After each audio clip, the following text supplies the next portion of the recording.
Yeah. Do do do do do. Yeah yeah yeah. Ooh. Madidida, oi oi oi. Pays la joie, oi oi oi. Écoute ça, oi oi oi.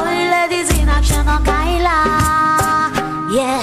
Quand compétit, oi oi oi. C'est un seul famille, oi oi oi.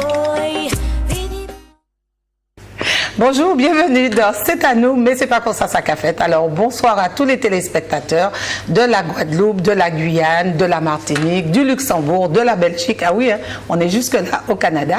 Cet après-midi, comme promis, on va parler d'étudiantes du salon. Et puis j'ai un invité qui nous vient des États-Unis, Julien, qui vient nous parler de son parcours. Et c'est un parcours qui est atypique, mais qui est sympathique.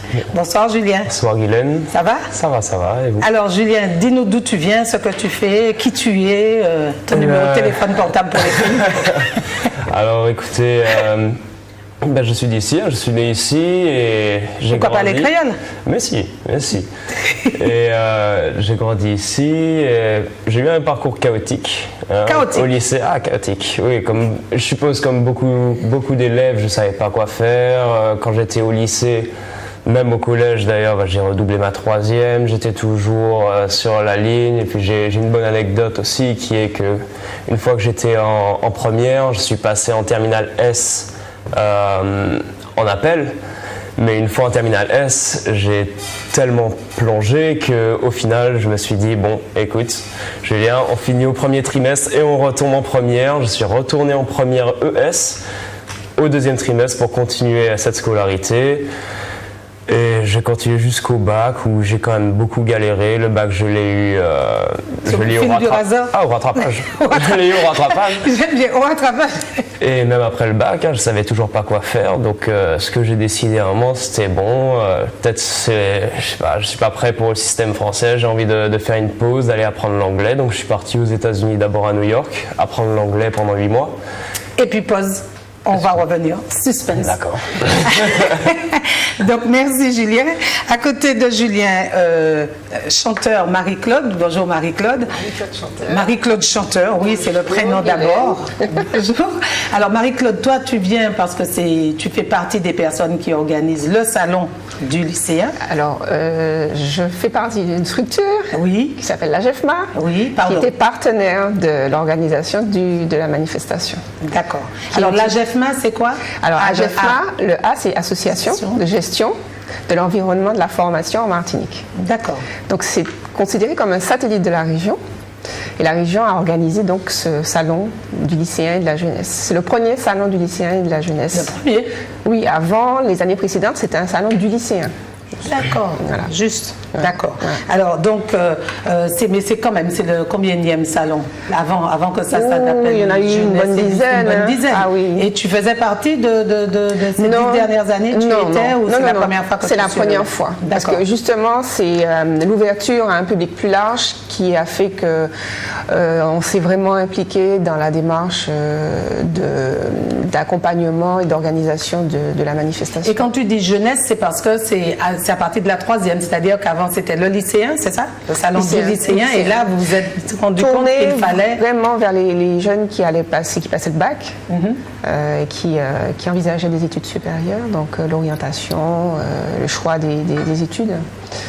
Et là, donc, il y a toujours cet élément-là au niveau de la base du salon, mais avec une ouverture vers un public plus large. Parce que l'orientation, en fait, ça concerne les jeunes dès le primaire, j'ai envie de dire. Hein. Ah, donc vous avez eu des jeunes? Ah oui, il y a eu des jeunes. Il y a eu une classe de CE2 qui est venue, qui a participé à une conférence et qui était vraiment préparée pour alors, je n'y ai pas assisté, ce sont mes collègues qui ont animé la conférence, qui ont dit que vraiment, elles étaient ravies parce qu'il y avait des questions qui étaient très pertinentes. Mais souvent, on est bon dans les petites classes quand même. Tous les tableaux d'honneur, les machins, c'est dans les petites classes quand même. Hein? Non, il y a un éveil, il y a une envie d'apprendre, et puis c'est encore très spontané. Voilà. Ma petite fille, elle est en France et elle est première de sa classe. Donc, hein, Alicia, il faut continuer aussi. D'accord, merci Marie-Claude. Olivier. Hello. Hello, how are you, Olivier? I put on an American T-shirt. Yes, Just for you. I'm very glad to meet you. Me too, me too. We know each other already. Bon, après c'est fini. Après, je passe la parole. Je passe la parole à Marie-Claude. Tu continues, Olivier, avec Marie. Alors, Olivier, merci d'être là. Donc, toi, tu es écrivain. Oui, aussi. J'ai parlé un petit peu en anglais parce qu'on m'avait dit que c'était une après-midi oui, mais tout américaine, alors j'ai mis un petit New York t-shirt City. pour la circonstance. C'est très bien. Voilà. Mais pour l'instant, on va rester encore en Martinique bien et puis on ira à New York tout à l'heure. Tellement bien ici. Hein? Donc toi, Olivier, tu es écrivain aussi, mais d'abord maître de conférence à l'UAG. UAG. UAG. Mettons le G entre parenthèses. D'accord.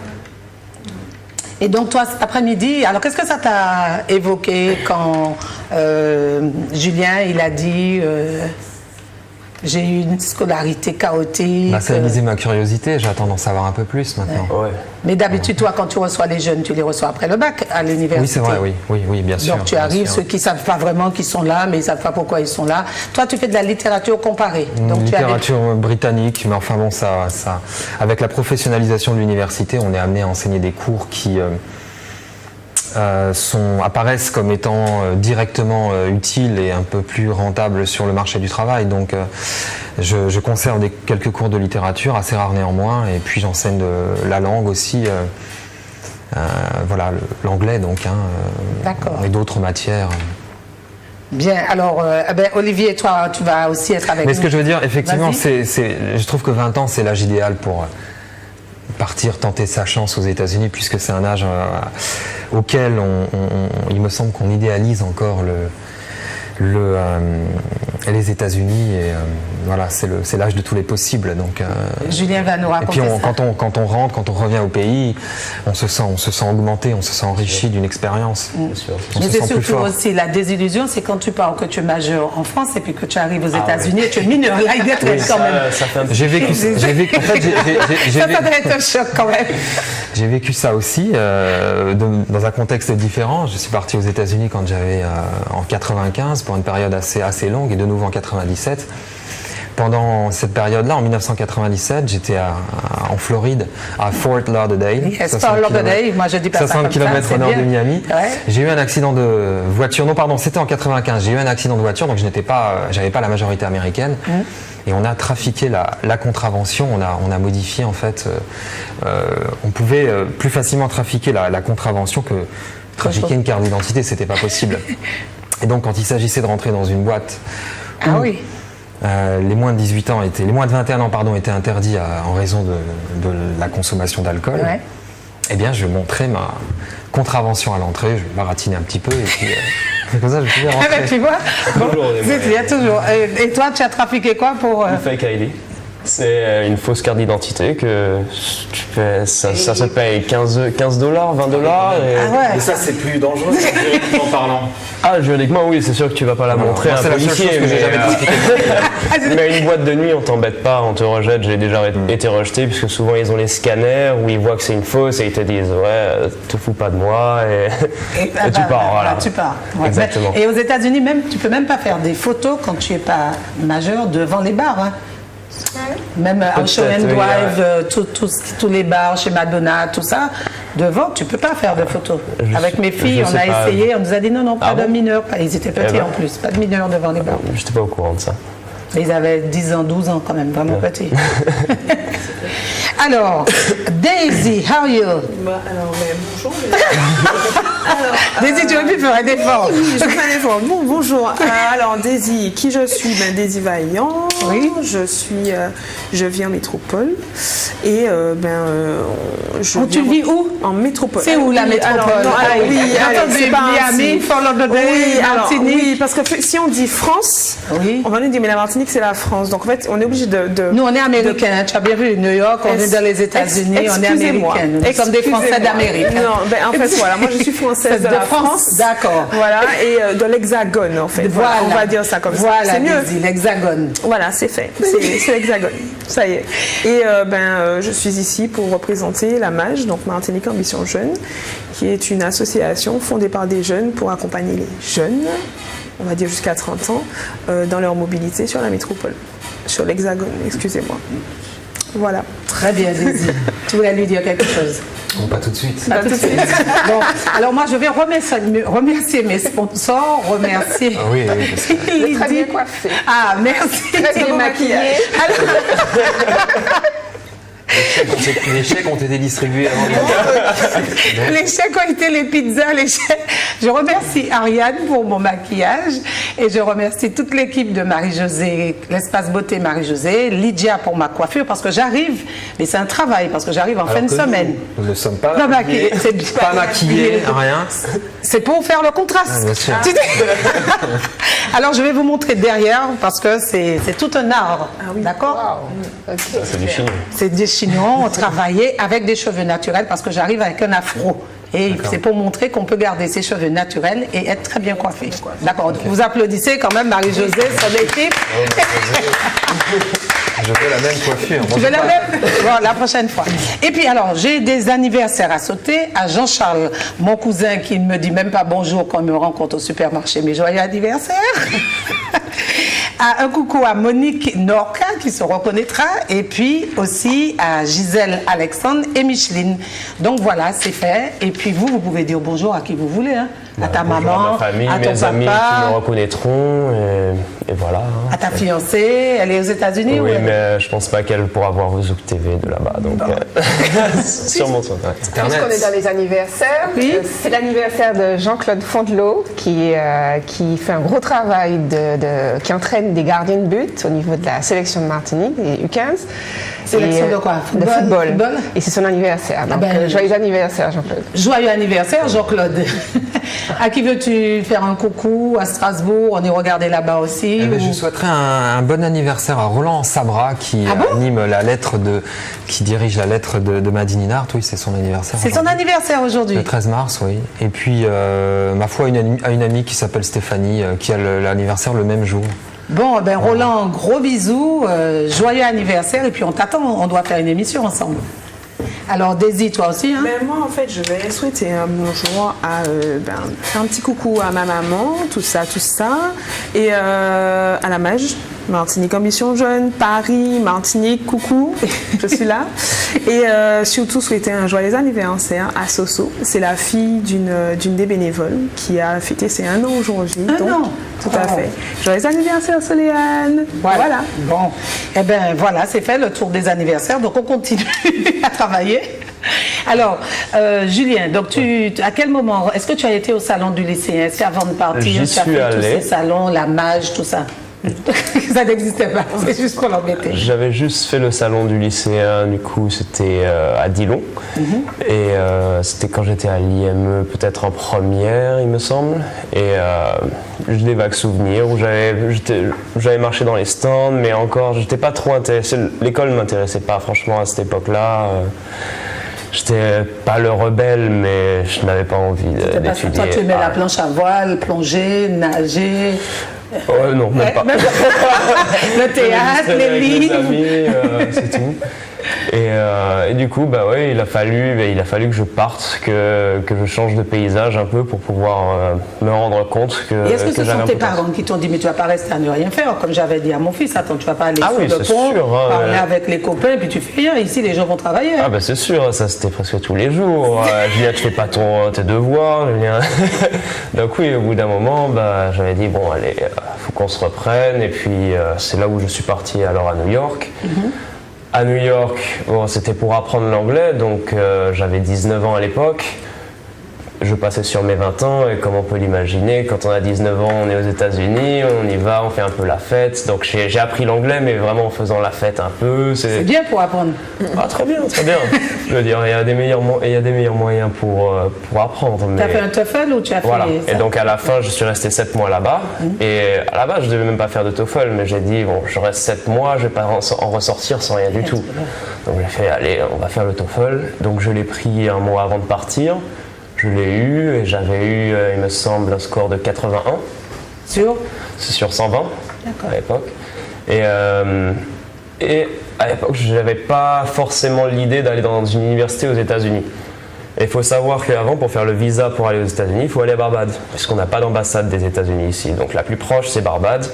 Donc c'est un peu une galère à faire, mais ça se fait. Et donc, après New York, je suis revenu ici. Mon visa a été annulé. Et rebelote. Donc je suis ici, et là, je ne sais plus trop quoi faire. Et je me dis, bon, ça y est, il faut que j'aille étudier. Et vraiment, j'avais aimé les États-Unis. Je suis reparti aux États-Unis. D'abord, refaire un visa, puisque je n'avais pas pu faire transférer mon école, vu que je ne pensais pas revenir. Donc normalement, quand on fait transférer une école, il faut être aux États-Unis, dire qu'on va aller dans une autre école, et c'est l'école où on est qui s'occupe de transférer le visa sur notre école. Mais donc du coup, je suis reparti à Barbade, refait un visa, et je suis reparti.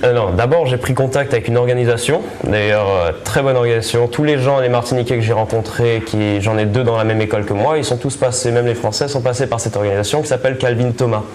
Vous connaissez ça? Non. Calvin comme Calvin? C'est A-L-V-I-N? Exactement. Calvin Thomas, ils ont un programme qui s'appelle Go Campus. Et en gros, ils se chargent de trouver une liste de 11 universités, toutes qui proposent une bourse d'études.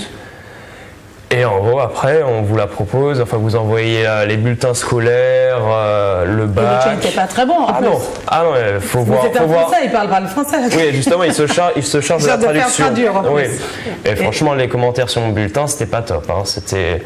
Même moi, j'étais impressionné qu'ils arrivent quand même à me trouver 11 écoles pour me prendre là-bas, 11 universités.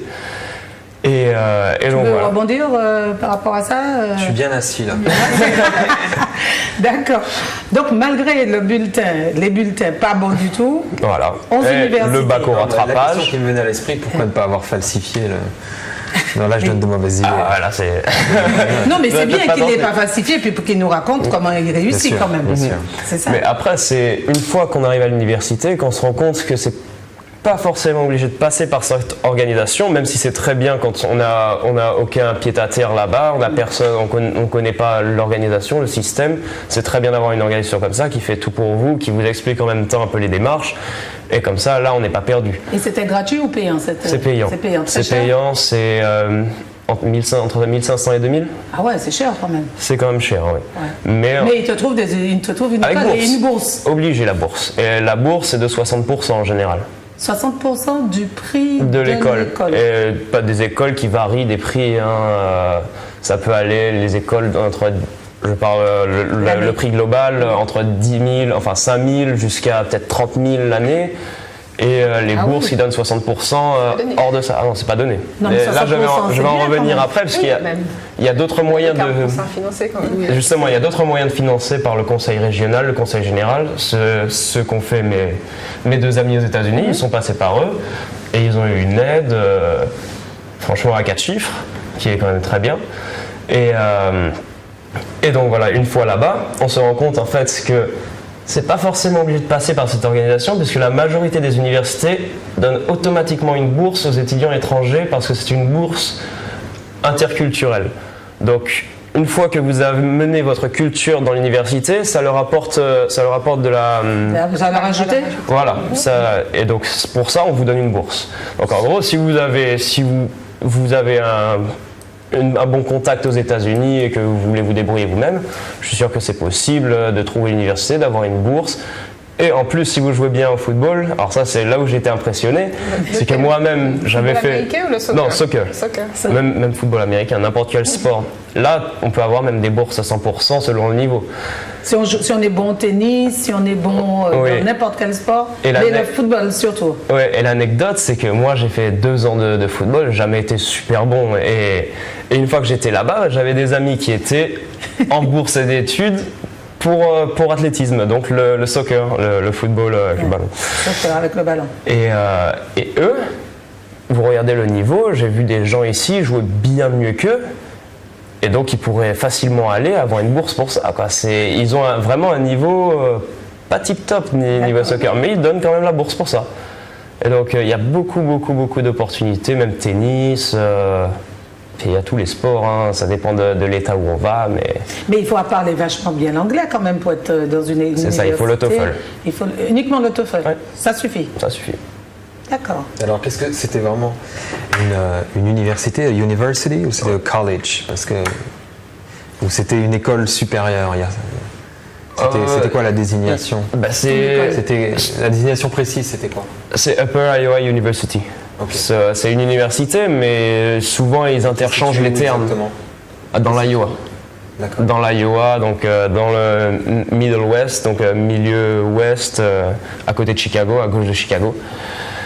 Et donc, comme je dis, à ma grande surprise, j'ai rencontré 2 Martiniquais là-bas. Ouais. Alors qu'à New York, j'en avais vu aucun.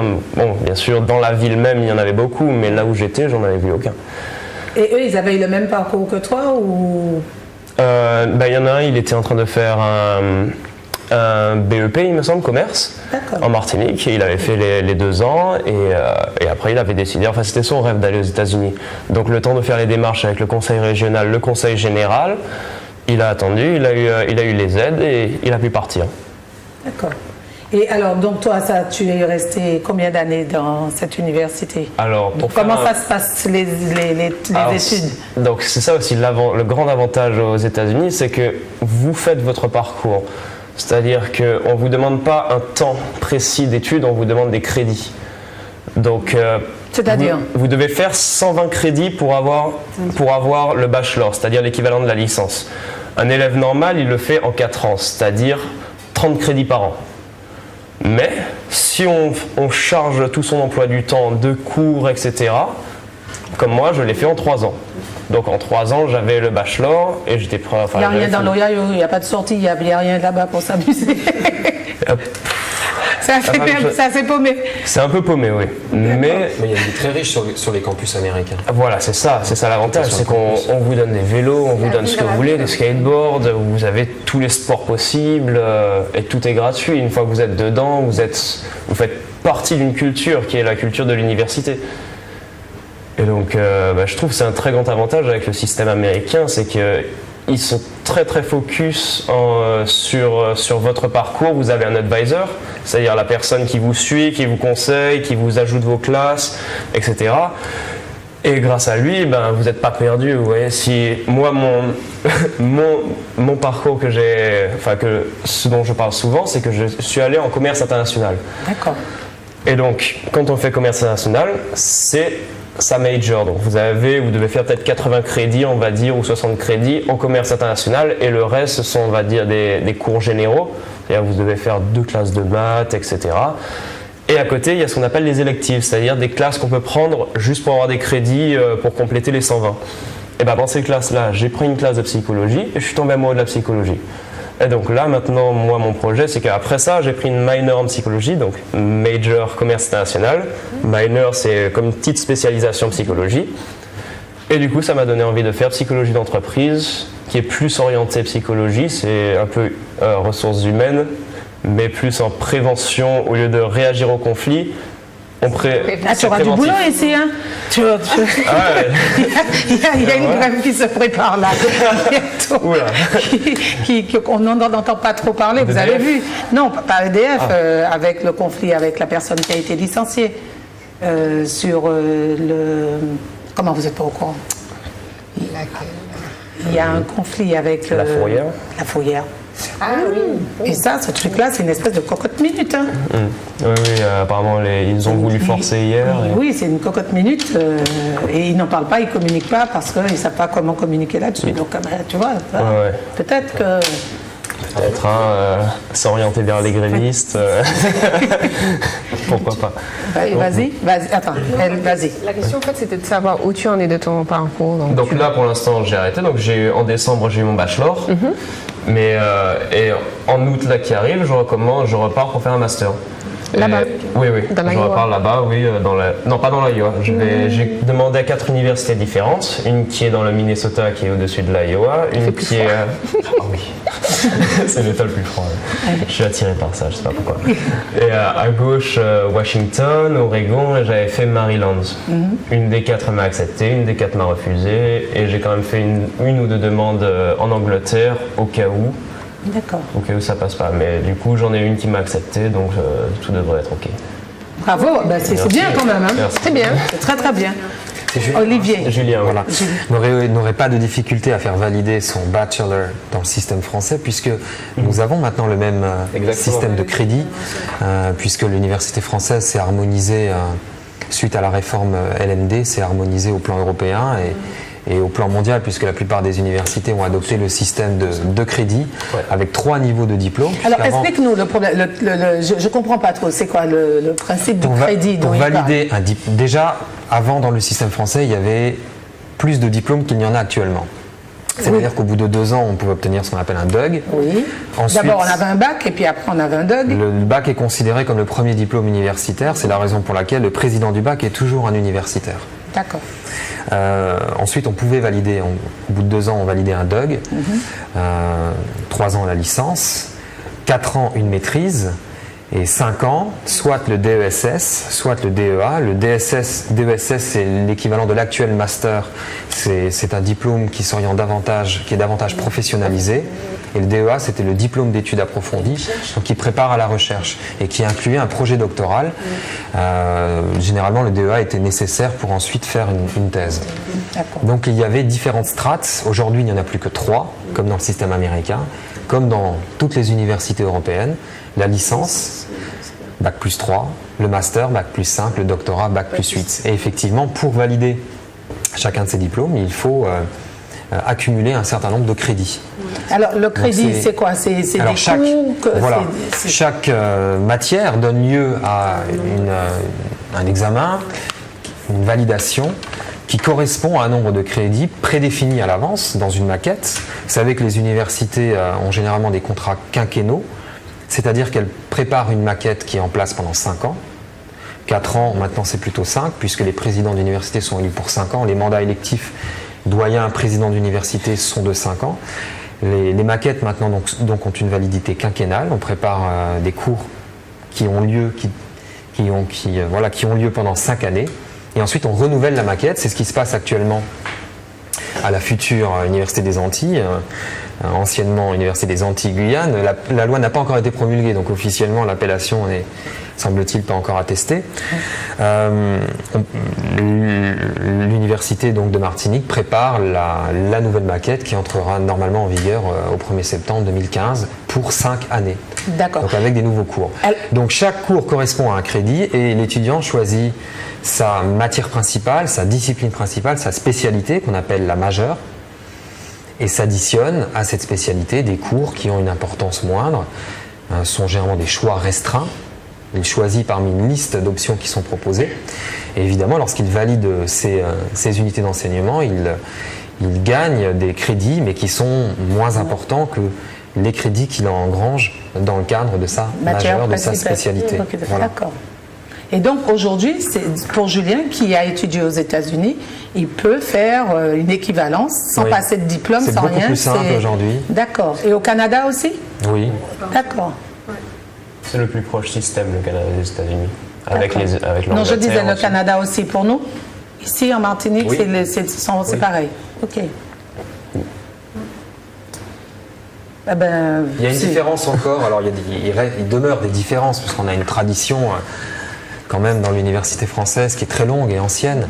Mais par exemple, le doctorat, généralement un doctorat aux États-Unis qu'on appelle PhD, c'est la même appellation en Angleterre, c'est plus court, autour de 250 pages à peu près, qu'un doctorat en sciences humaines en France. Si tu t'orientes vers ça plus tard en psychologie par exemple, on est plus autour de 400 pages. Et puis évidemment le doctorat en France doit s'écrire en français, même lorsqu'on planche sur un sujet, j'allais dire étranger, anglophone par exemple.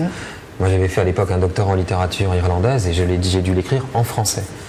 À l'inverse, évidemment, si on poursuit ce doctorat en étant inscrit dans une université américaine, il se rédige en anglais. Okay, alors là, c'est lorsque on postule ensuite en France, très, très souvent on est amené à traduire certains documents. Ça peut être le rapport de thèse qu'aura concocté le jury, etc. Voilà, l'équivalence, elle se fait, mais il y a des pièces à traduire, il y a des... Par palier. Voilà. Alors, Daisy, toi, tu es... excuse-moi, je suis obligée de mettre mes lunettes. Oui, il n'y a pas de souci. Donc, tu représentes l'association MAGE. Oui, c'est ça. Et tu as un master en gestion. C'est ça. Alors, que tu as fait à Paris. Moi, j'ai fait, oui, effectivement, j'ai fait toutes mes études à Paris. J'ai commencé par un BTS. Voilà, parce que je suis plus pour tout ce qui est professionnalisant. Donc je suis plus au parti sur des études très techniques qui sont très axées au niveau du professionnel. Donc j'ai fait un BTS assistant de gestion en alternance parce que l'expérience professionnelle est importante. Notre problème en fait en France, et là je parle en France, donc partout, voilà, c'est qu'on nous demande d'avoir des diplômes et quand il s'agit de travailler, on nous demande d'avoir de l'expérience. Mais forcément, pour avoir de l'expérience à un moment donné, il faut avoir travaillé. Quand on vient chercher un premier emploi, on vous dit mais vous n'avez pas d'expérience, vous n'avez que des stages. Oui, mais en fait, il faut bien que quelqu'un commence par me donner la chance de travailler pour que je puisse en fait valoriser cette expérience sur mon CV. Donc, voilà, moi, comme j'ai vu ça très rapidement après le bac, j'ai dit non, moi je rentre en alternance. J'ai fait mon BTS en alternance, ma licence en alternance. J'étais à Paris déjà. Tout à Paris, oui. D'accord. Et effectivement, le master a suivi. J'ai pu faire mon master en alternance et voilà, je suis restée dedans et c'est tant mieux. J'ai l'expérience professionnelle, j'ai le diplôme qui va avec et je défends tout ça en entretien, je le défends très bien. Et à quel moment tu choisis de monter cette association, puisque tu dis que c'est pour venir en aide aux jeunes qui sont en difficulté et qu'est-ce que vous... Alors, que ce soit clair, c'est pas moi qui ai monté l'association. Je suis arrivée en cours de route, mais l'association, ça fait 1 an. Et c'est justement en fait parce qu'on s'est réunis, il y a eu une réunion entre jeunes qui se sont rendus compte effectivement que même pour partir, parce qu'il y a des difficultés pour partir à l'étranger, mais même en fait quand un jeune martiniquais vient à Paris, il y a tout un souci en fait au niveau de l'intégration. C'est-à-dire qu'il faut gérer le logement. On est à 8000 km. Bizarrement, on ne sait pas pourquoi. Quand il s'agit de la Martinique, personne ne sait où c'est. C'est un tout petit caillou en fait sur le globe. Donc effectivement, quand on arrive et qu'on, par exemple, tout simplement pour le logement, on va demander, on va venir chercher un logement, le propriétaire nous dit mais la Martinique c'est où ? C'est surtout que j'ai vu ça circulait sur Facebook. La France ne connaît pas. Non, mais la France, ils ne sont pas bons en géographie, puisqu'ils pensent même que la Réunion, c'est à côté de la Martinique. Mais j'ai vu. Quand ils ne pensent pas que la Martinique est en Afrique. Ah oui, mais j'ai vu sur Facebook, dans un livre en France, la Guadeloupe, le papillon, puisqu'il l'identifie pour un papillon, c'est marqué Martinique. Tu avais vu? Oui, oui. Martinique pour la Guadeloupe et Guadeloupe pour la Martinique. Donc déjà. Donc voilà. Donc quand on s'est rendu compte qu'il y avait énormément de soucis d'intégration, on s'est dit bon allez, voilà. On se mais des soucis d'intégration, c'est-à-dire comment ça se passe? Ça peut être français, vous parlez le français. Mais tout à fait, mais en fait c'est alors d'intégration, ça peut être, on peut essayer. Mais en fait, c'est la question de, en fait, on ne connaît pas. Le système et le fonctionnement en Martinique n'est pas le même qu'en France au niveau du travail. De l'école, de l'université. Non, je vais dire que c'est la manière de vivre. Déjà, la manière de vivre est différente. Au Canada aussi, aux États-Unis. Je ne dis pas non, mais le problème c'est que le souci c'est que c'est censé être la France. C'est-à-dire qu'en fait, on est français. À 8000 km, réveillez-vous. Oui, je suis d'accord. Donc effectivement, comme il y a eu des soucis, on s'est rendu compte qu'il y avait des problèmes là-dessus. C'est-à-dire qu'on a du mal à trouver un logement parce que justement, on est à 8000 km. Pour pouvoir donner des papiers, on dit mais oui, mais c'est la France. Donc oui, je veux bien que mes parents se portent garant. On nous dit oui, mais en fait non. Vos parents, ils sont à 8000 km. On ne veut pas de vos garants. Donc trouvez un garant ici. Ça arrive en fait, ce sont des choses qui arrivent. On a des jeunes qu'on a rencontrés qui nous disent oui, on a des membres de l'association à qui c'est arrivé. J'ai même entendu dire qu'ils disent vous ne payez pas vos impôts en France, on ne veut pas. Parce que la Martinique, on a tellement de choses qu'on peut entendre en arrivant là-bas. Voilà, on est un tout petit peu plus foncé que les autres. Enfin, moi, j'ai eu droit quand je suis arrivée, j'étais à la Poste, donc bon, je n'ai aucun problème je n'ai pas de problème avec les personnes âgées, mais effectivement, je suis dans la queue et la dame, elle arrive et puis elle me dit, elle me parle même pas d'ailleurs. Elle vient, elle passe. Et je lui dis, mais madame, elle me dit, non, mais vous voulez quoi? Vous retournez dans votre pays? Et je lui dis, mais mon pays, c'est la France. Elle dit, c'est ça, ouais. Et elle me regarde, je lui fais, bon, ok, d'accord, oui, mais en fait, je suis française, vous savez, j'ai la carte. Je pense même que je suis peut-être même plus française que vous. Enfin, voilà, c'est des choses, en fait, qu'on peut rencontrer. On se dit, mais au secours. au secours, je suis. Et on est Vous n'avez en pas lu France. Peau noire, masque blanc avant de partir alors? Non, mais en fait, si je savais, mais en fait, je ne regrette pas d'être partie. Malgré tout, je ne regrette pas d'être partie, mais effectivement, à un moment donné, voilà, on peut effectivement être un peu surpris par et puis même si, et pourtant il n'y a pas de barrière de langue, alors enfin, je n'imagine pas l'international, mais déjà en France, le logement c'est Ce n'est pas forcément plus compliqué dans certains pays. J'ai l'impression que c'est moins compliqué en fait au niveau de l'international même que de partir. Voilà, c'est particulier quand même. Alors Julien, toi, est-ce que... Si je peux me permettre, je suis totalement d'accord dans le sens où très souvent quand moi je vais aux États-Unis, on me demande c'est où la Martinique, je dis c'est français, les gens ils pensent que c'est une île à côté de la France. Alors que ce que je dis souvent c'est que Tu oui... dis c'est West Indies in the Caribbean. West Indies, oui, mais eux, West Indies, ils voient quoi? Ils voient Haïti, République Dominicaine et c'est tout. Hein. Ils voient pas grand-chose. Ils Et ne voient pas Barbade, Sainte-Lucie? Ils ne voient pas Barbade? Barbade, ils le voient. Voilà. Sainte-Lucie. Ils disent qu'on on est au sud ou au nord de la Barbade? Mais je suis d'accord pour dire que la Martinique a sa culture. Parce qu'on a peut-être le système français, on a les lois françaises, on a tout. Mais la culture des gens en Martinique est totalement différente que celle en France, que celle... partout ailleurs, à part les Antilles peut-être, mais on est complètement différents. Donc c'est sûr que qu'on aille en France, aux États-Unis ou ailleurs, on a toujours ce dépaysagement, ce choc culturel, surtout quand on n'a pas de famille en France. On y va, première fois on voit un métro, première fois on a le froid. Mais toi, pas toi, ils te prennent pour un métro quand même là-bas. Tu n'as pas de problème. J'ai pas eu de problème en France, Ah bon? mais C'est aux que t'as États-Unis pas c'était parlé. dur, hein. C'était Ah bon? dur aux États-Unis. Et ils te disaient quoi aux États-Unis? Ah rien, mais enfin c'est quand moi je suis arrivé pour apprendre l'anglais, j'étais là, déjà tu parles pas trop anglais, déjà à l'aéroport j'étais un peu paumé, j'ai raté mon vol, j'ai dormi dans le terminal du Texas. Du Texas, hein? Ouais, parce que j'étais passé, alors là, les vols de Martinique aux États-Unis c'est un calvaire aussi. Et à l'époque j'avais dû passer par le Texas, j'avais raté mon vol et dormi seul dans le terminal, personne autour et j'étais paniqué. Parce que c'était la première fois et voilà, donc je rejoins ton point. Je sais pas si c'est encore le cas, mais moi, je me souviens quand on arrive à l'aéroport aux États-Unis, on est traité comme du bétail. Exactement. Les douaniers vous gueulent dessus. Ils sont sévères et ils veulent toujours savoir ce que vous faites. C'est comme si ils n'avaient pas confiance. Voilà, exactement. Vous êtes toujours Déjà, suspect. vous êtes suspect. Ils partent de ce principe-là que tout le monde est suspect. Donc voilà. Et donc alors? Donc oui, voilà. Donc, nous, on est là, on s'est formé en association. On s'est dit bon, ben, il faut s'organiser. S'il faut donner en fait aux jeunes avant qu'ils ne partent les informations pour qu'ils n'aient pas de surprise en arrivant là-bas, ben, on s'organise et on fait voilà pour ne pas perdre du temps. Enfin, un truc tout bête, c'est-à-dire que en fait, en plus de ça, on est dans c'est pas méchant, mais on a des mamans qui nous protègent, nous surprotègent. Donc forcément, les mamans. Non mais c'est vrai. C'est pour vous les mamans. Il faut le dire, les mamans nous surprotègent. On veut pas laisser partir. Tu as 18 ans, tu as passé ton bac. Quand tu arrives là-bas et qu'on essaie de t'expliquer que oui, tu as eu un logement, il faut demander une demande d'APL, juste APL quoi. Allocation. C'est quoi? Tu appelles maman, il est 2h du matin, il est 8h là-bas, on te demande une feuille d'imposition. Tu es juste, allô maman. Mais comment? Mais quand tu as été au salon du lycée, on t'a pas dit vous aurez besoin je dirais, en fait, ce qu'il faut savoir, enfin, je ne défends pas le salon ni quoi que ce soit. Le salon, en fait, c'est quand même un ensemble de structures, en fait, qui t'aident à préparer ton projet professionnel. Mais la partie privée, l'éducation qui est censée te donner tes parents sur la structure de la société, c'est-à-dire la CAF, la sécurité sociale, la couverture, le machin, tout ça, tu es censé le connaître. C'est pas, voilà, c'est pas en fait c'est pas à l'école de t'apprendre ça. Donc forcément, quand tu as été bercé pendant longtemps et que tu ne t'es pas spécialement pris la tête, ne serait-ce pour savoir cuire un œuf et que tu arrives là-bas. Ah bon? Ben non, je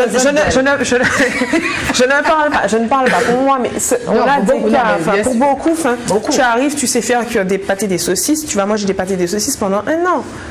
Tu peux. Oui, mais en fait, moi, j'encourage. Mais vous regardez toutes les émissions télé, Masterchef, bagaille comme ça, tout ça. Maintenant, et vous savez pas je suis cuisiner? partie il y a 8 ans. Ah, mais tu es vieille, toi. Je suis partie il y a 8 ans, il n'y avait pas ça. Donc, forcément, on arrive là-bas, il y a le climat, donc tu arrives au moment de la rentrée, septembre, octobre-novembre, il commence à faire froid, tu vas commencer à te déprimer. Une fois que tu as fini de te déprimer, tu te dis que tu veux rentrer. Tu te rends compte que tu veux rentrer. Tu sais que nous, les aînés, ma génération, quand tu partais, tu ne revenais qu'avec mais en fait, le diplôme et tu n'avais pas le temps de déprimer. Ça n'a pas changé. Ça n'a pas changé. Ah, si, tous ceux qui font des premières années et puis qui reviennent. Ah non, même mes filles, elles reviennent à Noël, elles reviennent à... Beaucoup de parents maintenant, déjà, vont installer leurs enfants. Oui, mais alors, c'est ceux qui ont les moyens. Dans l'Hexagone, pour vous avez 3 enfants. Démarrer l'année. En fait, à la filée, passe le bac sur 3 ans, vous allez chaque année monter, installer l'enfant, mais ça, on a juste... Non, mais il y a beaucoup de parents qui font ça. On parle de réalité. Oui, c'est clair. Oui, c'est clair. Et en fait, l'action que la MAGE est en train de mettre en place, c'est vraiment une action pour préparer les jeunes à s'adapter dans l'environnement nouveau dans lequel ils vont se retrouver. C'est exactement ça. Et on vit en fait... essayer de ne pas trop galérer pour se concentrer sur vous avez le droit ses études. C'est autorisé et c'est même conseillé, mais pas trop. Et alors, et au niveau des cours, comment ça se passe? Est-ce que quand tu pars après le bac, tu n'as pas encore testé l'université? Donc en fait, justement, donc quand les cours, par exemple, Julien dit, nous on a, comment tu dis, quelqu'un qui t'accompagne, un advisor. Un advisor. Et aussi les classes sont petits comités, c'est-à-dire on n'est jamais plus de 30, c'est pas possible d'avoir une classe plus de 30. Il y a deux grandes différences majeures. Pardonnez-moi. Sur ce plan-là, entre l'université française et puis l'université anglaise ou américaine, c'est qu'en France, on n'a pas de sélection à l'entrée et on n'a pas de droit d'inscription. Je veux dire, bien sûr, les étudiants payent des droits d'inscription, mais enfin, ce sont des droits d'inscription, j'allais dire, au risque de faire sursauter certaines personnes, symboliques par rapport à ce qu'on paye en Angleterre et aux États-Unis, et à ce que ça vaut réellement. Et ça pose d'ailleurs un problème, parce que moi, je suis contre, évidemment, la discrimination par l'argent, mais d'un autre côté, lorsque vous allez quelque part, lorsque vous assistez à quelque chose et que c'est gratuit, lorsque l'étudiant a l'impression que c'est gratuit, l'investissement n'est pas forcément le moindre. Alors que lorsque de votre poche, vous êtes obligé, beaucoup d'étudiants américains sont d'ailleurs obligés de travailler pour payer leurs études, de donner quelque chose de beaucoup plus important, là vous vous investissez parce que vous dites je n'ai pas droit à l'erreur. Bien sûr. C'est ça. Et pourquoi je pars. D'ailleurs, j'ai fini un des premiers de ma promotion alors qu'avant j'étais le pire élève. Un des premiers. Après avoir doublé la 3e, raté le bac. Un des premiers de la promo. Comme quoi. Ça réveille de se dépaysager, on se rend compte de plein de choses. Et c'est vrai. Lorsqu'on apprend ce qu'on aime, ça marche. La France a massifié en fait l'accès à l'enseignement supérieur. On l'a massifié puisque dans les années 60, un nombre restreint d'élèves qui étaient au collège passaient seulement au lycée. C'était à peu près, en moyenne, j'ai pas les chiffres très précis en tête, mais 3 élèves sur une classe de 40 passaient dans les années 60 du collège au lycée. Donc vous pensez bien qu'à l'université c'était encore moindre. On a massifié donc l'éducation supérieure, mais la massification n'a pas signifié démocratisation. Parce qu'en fait, les structures sociales sont peu ou prou restées les mêmes. Et c'est pas parce qu'on s'inscrit dans une université qu'on connaît les codes, qu'on connaît les stratégies. Et ces stratégies-là, très souvent, lorsqu'on vient d'un milieu social favorisé, on les apprend avant. Donc il y a aussi un... Ça s'intègre dans le fonctionnement régulier de la famille. Il y a des choses qui se transmettent. C'est d'ailleurs l'une des grandes illusions que produit le numérique. Aujourd'hui, on annonce que le numérique démocratise tout, et y compris la lecture. L'accès à l'information. Voilà, parce que ça facilite l'accès, c'est vrai. C'est un progrès logistique. Mais c'est pas parce que vous avez accès que vous y allez. Voilà, et vous savez, ça fait très longtemps, depuis très longtemps que les bibliothèques sont ouvertes et gratuites pour tout le monde. Et on constate quand même que ce sont toujours les mêmes populations qui y vont. Les bibliothèques dans le 93, etc. Et ce sont toujours les mêmes populations qui n'y vont pas. Donc c'est pas parce qu'il y a un accès logistique qu'il y a une démocratisation, si vous voulez, réelle dans les faits les structures sociales persistent. Alors, tu disais, à l'université, comment ça se passe alors? En fait, moi, je sais que je n'ai pas fait l'université. Moi, j'ai intégré, en fait, on va dire un campus, mais c'est un ensemble d'écoles privées. Et effectivement, qui ont le système en fait des crédits. Donc, c'est-à-dire que je savais exactement qu'il fallait valider telle matière, telle matière, telle matière, et que je pouvais choisir en fait des options. C'est-à-dire que moi j'ai un BTS assistante de gestion, mais effectivement j'ai des spécialisations en fait dans mon BTS. C'est la même chose pour la licence, c'est la même chose pour le master. J'ai une spécialité par exemple en gestion d'entreprise. Il y a d'autres spécialités, administration et tout ça. Donc au niveau des écoles là-bas, par contre on est plutôt lâché là-dessus, hein, c'est-à-dire que tu sais que tu viens à l'école. L'école n'est pas payante puisqu'on est en alternance, donc c'est l'entreprise qui gère ton inscription et ta scolarité. Pour certains, je ne parle pas des universités, je suis très claire là-dessus. En alternance, donc tu as un tuteur en entreprise qui va être là, qui va vérifier que tout se passe bien au niveau de l'entreprise, et tu vas avoir un référent par classe en fait qui va venir et passer pour voir si en entreprise ce que tu fais correspond à ce que tu es censé apprendre à l'école et vice versa, pour être sûr que tout se passe bien et qu'il n'y a pas de souci, que tu ne t'embrouilles pas avec ton patron et qu'on ne t'envoie pas chercher le café non plus. Effectivement, ça c'est important. Voilà, qu'il y a une corrélation entre le poste qu'on t'a assigné et ce que tu apprends à l'école de façon à pouvoir valider. Voilà, ça ne sert à rien de valider un diplôme si en fait tu ne sais pas du tout faire ce que tu es censé apprendre. Donc effectivement, après on est très responsabilisé. Après c'est toujours la question du professionnel. On est très responsabilisé, on travaille en entreprise, on va travailler. Et est-ce que c'est facile de trouver une entreprise quand tu es noir en France? Alors en fait voilà, c'est en fait je vais pas dire que c'est un problème, ça dépend. Ça dépend, c'est-à-dire que ici. Est-ce que ça c'est un problème aussi? C'est un problème parce que comme on parlait tout à l'heure, il y a des entreprises. Je dis ici, il y a des entreprises. Il y a des entreprises, mais il n'y a quand même pas beaucoup d'entreprises par rapport à accueillir beaucoup d'élèves. C'est possible. Et donc c'est plus difficile de trouver une entreprise en alternance ici. Alors qu'en France, il y a beaucoup d'entreprises, mais comme il y a beaucoup d'entreprises, est-ce que malgré tout, la couleur c'est une barrière? En fait, la couleur peut être une barrière quand on n'a pas les codes. On parlait de codes tout à l'heure, c'est exactement la même chose. C'est bête, mais tu vas arriver là-bas, tu viens de ta petite Martinique, ici on aime les couleurs.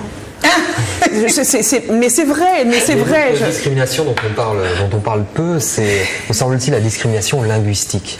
Entre quelqu'un comme vous, qui maîtrisez bien le français, qui vous exprimez bien, etc., et quelqu'un qui ne le maîtrise pas, ou qui aura un très fort accent de banlieue, ou bien entendu qui ne sait pas écrire sans faute d'orthographe ou de grammaire. Ça devient compliqué. Ça devient très compliqué. Il y a une vraie discrimination linguistique qu'on peut évidemment rattraper, mais qui est compliqué aussi à gérer. Je peux comprendre, c'est-à-dire que tu vas venir en entreprise, tu es censé être l'image à un moment donné de l'entreprise. Il ne peut pas se permettre de te prendre si tu ne maîtrises pas un minimum le français. Il faut mais si tu fais des chiffres, tu n'as pas besoin de parler. Oui, mais quand tu fais des chiffres, tu fais des rapports. Alors si effectivement, il faut que tu. Regardez en télévision, les présentateurs des 20h. Est-ce que vous en avez déjà eu un qui avait un fort accent marseillais ou un fort accent alsacien ou un fort accent martiniquais? On avait Roselmack, mais Roselmack. Il a un français parisien. Oui. C'est un parisien. Ouais. Dans son élocution, il n'y a pas plus parisien que lui. Vous voyez ce que je veux dire? Il n'est pas martiniquais. Bon, moi, il ne m'aurait pas prise alors là-bas, avec mon accent martiniquais. Voilà. On vous aurait fait comme on m'a fait à moi pour mon premier emploi. Et où on m'a dit, donc, comment ça s'est passé? Alors, mon manager en fait arrive, donc j'étais en télécommunication. Donc effectivement, toute la journée, j'avais un casque et je parlais et tout. Première expérience professionnelle, je suis contente. Les clients, ils sont toujours très contents. Oh là là, vous êtes très agréable, vous avez un petit accent du soleil. C'est où? C'est Marseille? Non, pas du tout. Pas du tout. Ce n'est pas Marseille. Pourquoi tu n'as pas fait comme ça? Martinique? Ah mon Dieu, non, je me serais vraiment fait tuer. Justement, et effectivement, il arrive et il se met debout à côté de moi. Donc je me dis qu'est-ce que j'ai fait? Donc il m'écoute parler et tout. Et je suis donc au téléphone, mais c'était juste horrible en fait. Je suis au téléphone comme ça et il vient devant moi et puis me fait articule le R. Et je me dis mais au secours, mais qu'est-ce que... Alors je dis oui, bien sûr. Oui, voilà. Et quand je raccroche au téléphone, très bien, une bonne fin de journée à vous. Je réponds une fille. Alors, très bien, franchement, il n'y a rien à dire. Le seul problème, il faut vraiment que tu travailles en fait cette articulation. Je comprends pas pourquoi tu... Je fais, mais moi, j'en sais rien. Je sais pas, je ne dis pas RER, je dis RER. C'est tout. Le RER, c'est tout. On comprend. Voilà, et en fait, effectivement, enfin voilà, il y a des choses qu'on va chercher à nous faire gommer. Et nous, on est là pour expliquer que, effectivement, tu vas arriver en métropole, on va peut-être te faire ce genre de remarques. C'est pas la peine de te scandaliser, de tomber dans les pommes. Oh mon Dieu, on m'a dit, on m'a insulté. On m'a insulté, ce sont des racistes. Non, c'est juste en fait qu'il y a des codes, il y a des choses à savoir. Effectivement, par exemple, nous, on aime les couleurs, on aime bien que ça soit assorti, le collier, l'oreille, la chaussure, avec le foulard, le sac à main. En fait, là-bas, plus tu es sobre. Là-bas, tu as l'enterrement. Oui, le gris, le noir. On évitera le blanc parce que c'est salissant, mais voilà. Là-bas, tu as l'enterrement, quoi. Mais ta tenue d'enterrement. Voilà, et puis on te dira que le noir attire le soleil. Donc effectivement, comme il fait déjà froid, habille-toi en noir, ça tient plus chaud. Ah bon. Et c'est réglé. Après, à nous de... On est censé... Mais tu peux avoir des spécificités quand même. Tu peux ne pas aussi... je dis pas même si tu es artiste. Être un rossignol et puis arriver en rossignol le matin. Oui, mais c'est une fois que tu as passé l'entretien. C'est pour être sûr de te faire embaucher. Donc vous donnez toutes ces pistes-là. On donne des pistes de réflexion et en expliquant bien que la France, en fait, ça peut être génial. On entend plein de choses, ça peut être génial. Ça te permet de partir pour mieux revenir et apporter quelque chose à ton pays. Nous, c'est ce discours-là qu'on a. Maintenant, ne te scandalise pas de ce que tu peux entendre. T'inquiète pas, il y en a d'autres qui sont passés avant toi et qui en ont vu bien pire. Donc, respire, vas-y. Prends ton diplôme et ensuite rentre si tu veux. C'est un beau discours. Voilà. C'est bien quand même. Le but, c'est ça en fait. Mais c'est vraiment de préparer pour qu'il n'y ait pas de choc. L'objectif, quoi. Voilà, oui. Tu sais que tu es là. Et effectivement, on a des actions, on a un accompagnement avant le départ.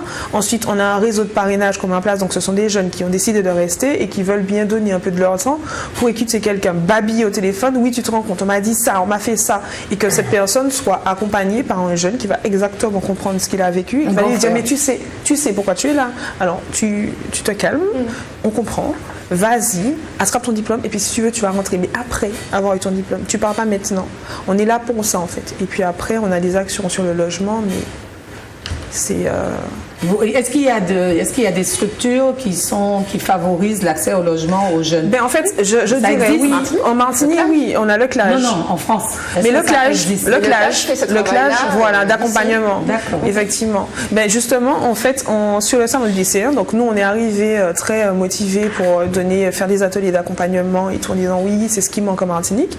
Et en fait, j'ai donc Madame Elisabeth, à qui j'adresse un petit coucou, qui vient me voir, qui est directrice du CLAGE, qui me dit mais Mademoiselle Vaillant, on fait des ateliers de préparation à la mobilité. J'ai fait, à ce moment-là, il y a beaucoup de jeunes qui ne savent pas.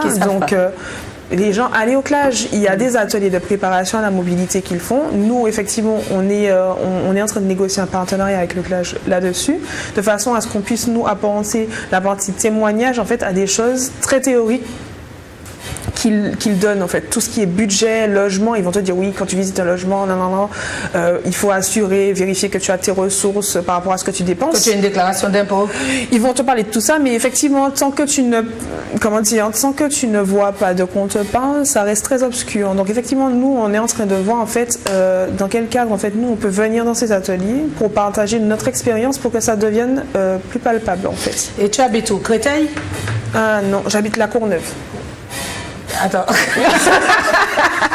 Non, parce que on a des comportements grégaires des Antillais à Bordeaux, à Toulouse. Oui. Tout le monde a. Par exemple, Créteil, c'était génial. Moi, ma fille était à Créteil. Et c'était génial. Il y a des Antillais. Sur le bus, tu es en Martinique, tu es en Guadeloupe, tu es en Guyane, tu veux aller à la gare. Tu dis, s'il te plaît, tu peux me déposer à la gare. Il n'y a pas de problème, tu manques de shampoing, tu montes au premier, au deuxième. Moi, je suis à la 100%. Je suis à la Courneuve et il y a des Antillais. Ma résidence, il y a 300 logements. Dans les 300 logements, je vais dire qu'il y a un bâtiment. Quartier, ça. Ah non, il ne faut pas dire ça. Je ne suis pas d'accord. Je suis à côté de la gare. Tu connais ça, le 9-2, 9-3. 9-3. Elle est mieux le 9-3. Mais ça, c'est des trucs, c'est la zone, ça. Oh mon Dieu, voilà, ça c'est des stéréotypes. Non, c'est pas vrai. C'est pas la zone. Non, c'est faux. Je n'entre pas. On sait bien que c'est la zone, c'est pas les gens qui parlent. Non. Avec wesh, tout ça. Il y en a, mais ce n'est pas que dans le 93. Il y en a dans le 92, il y en a partout. Partout. Mais wesh, c'est pas là. C'est partout. C'est surtout ça. En Ile-de-France, ils sont partout. En région parisienne. Même, voilà, il y en a partout. Et en plus de ça, avec Internet, on se met à parler wesh, même en étant en Auvergne. Est-ce que Excusez-moi, wesh, c'est quoi? c'est wesh mon frère. Voilà, c'est en fait c'est L'accent des banlieues, là, en gros, voilà. c'est wesh wesh. Mais c'est pas. Vas-y, va, ta mère. Voilà, c'est ta des mère, choses comme ça. C'est. On peut la faxer. Mais c'est un peu, c'est quand même de gros stéréotypes ça quand même. Hein. Mais C'est bien pas sûr. tous les jeunes du 93 Bien sûr. qui, voilà, non, c'est. Non, je suis pas d'accord en fait là-dessus d'entendre ben oui, les Antillais ils savent pas, ils roulent pas les airs. Les Antillais, ils font du bruit. Ils ne sont que fonctionnaires, ils font pas d'études. Ils sont à la poste ou à la mairie. Enfin, c'est faux. Ou à l'hôpital. Ou à l'hôpital. En tant qu'aide-soignant. En tant qu'aide-soignant, non.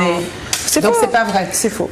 Bon, aujourd'hui, ce n'est plus vrai. Il y a une époque quand même où il y avait une grosse Oui, mais tendance, c'est hein. normal. C'est Non, parce c'était que la bubidome, attends, on n'avait pas Oui, choisi. mais voilà. je veux dire, ça, C'est ça. on est passé par cette phase-là. On n'est plus là. On n'est plus là, c'est Mais clair. c'est quelque chose Mais c'est à nous métropole aussi qui reste de rectifier le à tir. changer, exactement. Mais pas en se révoltant ou en C'est ça.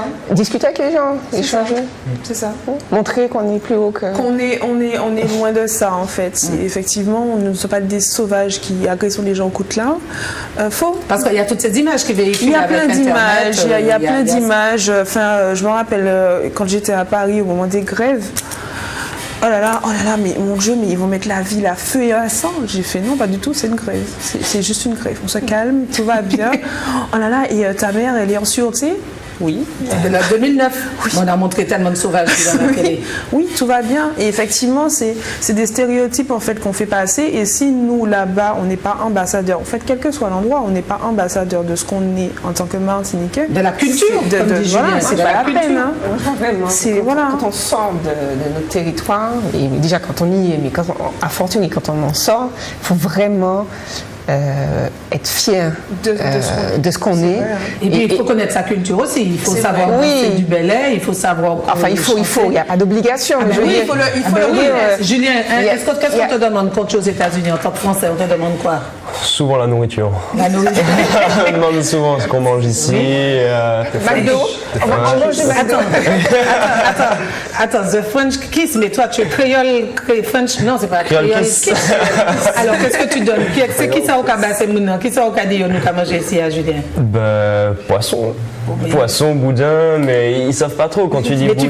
tu fais une sauce créole quand même, tu sais leur faire une sauce Ah, créole. je le fais pas en général, c'est justement mon pote de Martinique qui est très bon d'ailleurs, Jonathan, hein, qui est très très bon en cuisine et en général qui fait découvrir à tous les Américains la cuisine martiniquaise avec les ingrédients américains puisque c'est oui, pas bien le sûr, top de la tout à fait. gastronomie D'accord. là-bas les ingrédients, donc on fait avec ce qu'on a, mais en général c'est toujours impressionné, ils disent ils mangent pas vraiment épicé, mais quand ils goûtent, C'est bon.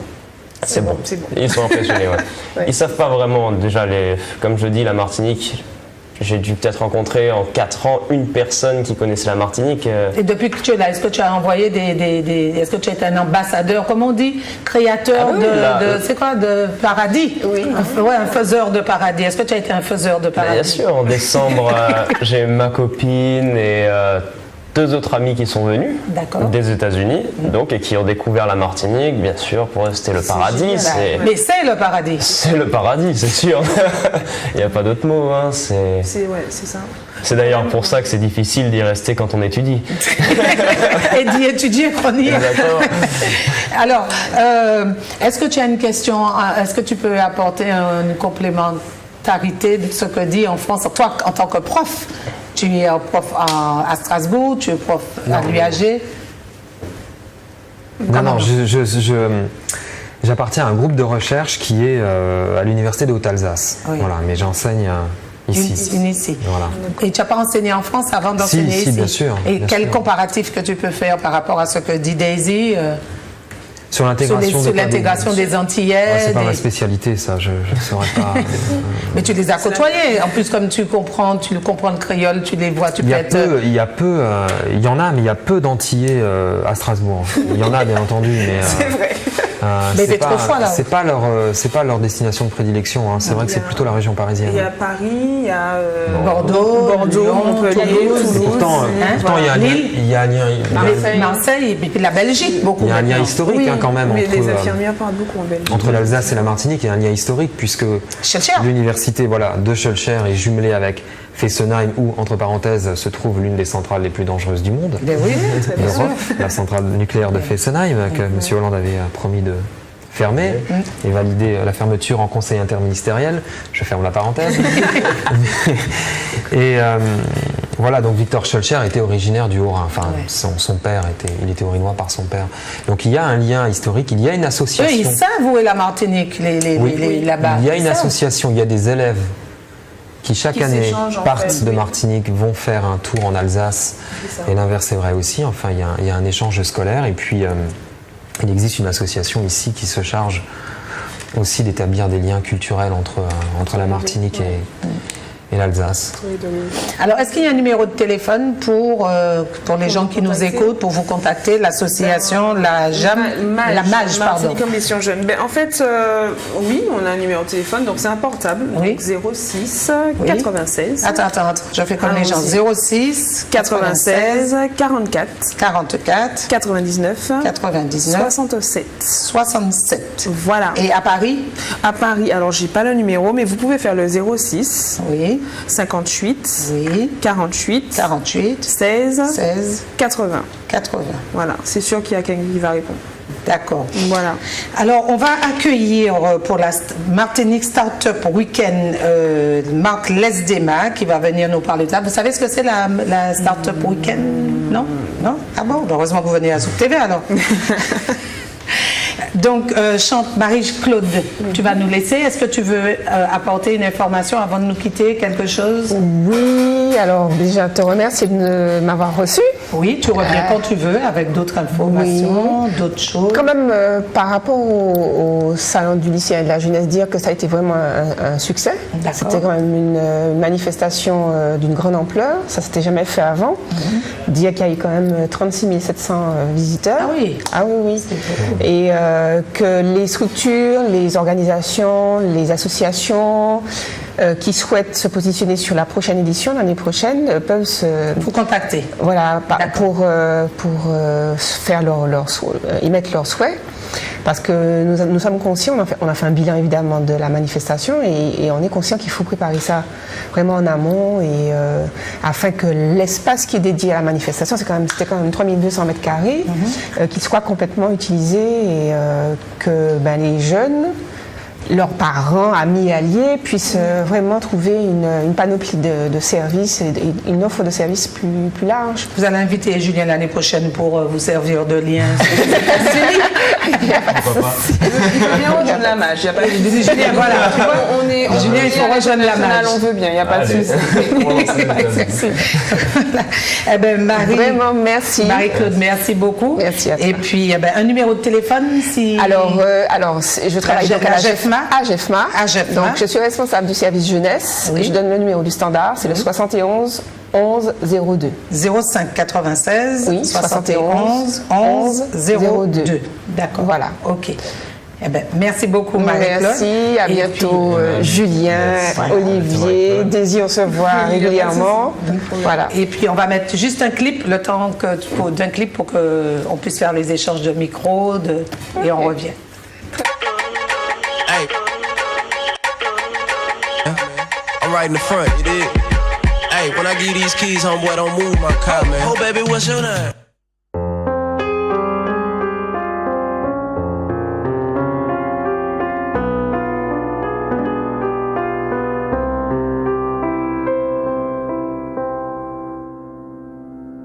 Demandez-moi de combattre le diable, d'aller défier les dragons du néant, de vous construire des tours, des cathédrales sur les sables mouvants. Demandez-moi de briser les montagnes, d'aller plonger dans la gueule des volcans. Tout me paraît réalisable. Et pourtant, quand je la regarde, moi l'homme lourd, cœur d'acier, devant je suis un géant de papier. Quand je la caresse et que j'ai peur de l'éveiller de tout de ma tendresse, je suis un géant de papier.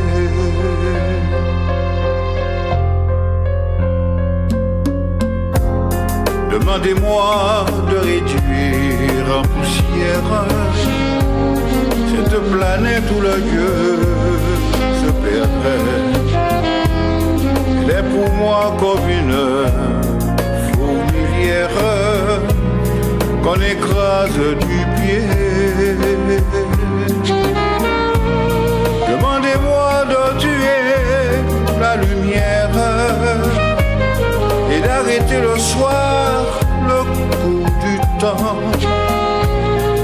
Tout me paraît réalisable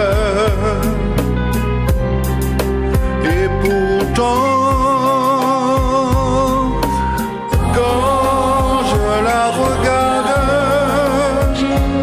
moi l'homme lourd au cœur d'acier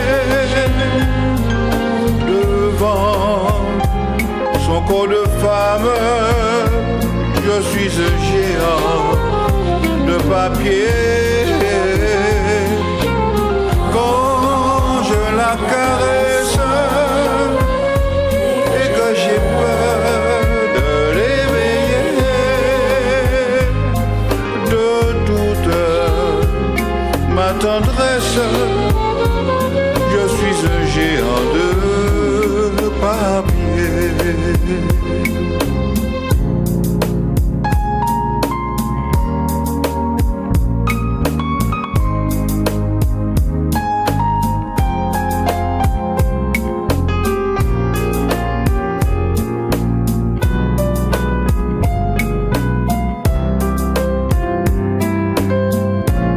Demandez-moi de tuer la lumière et d'arrêter le soir le cours du temps.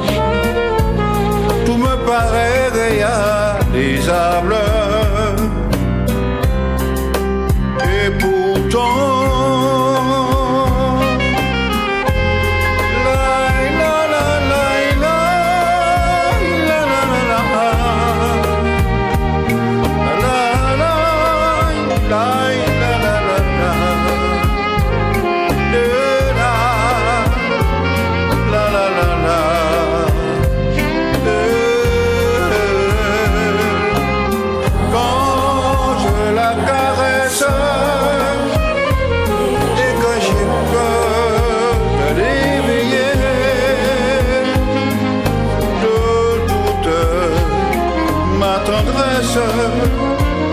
je suis un géant de papier.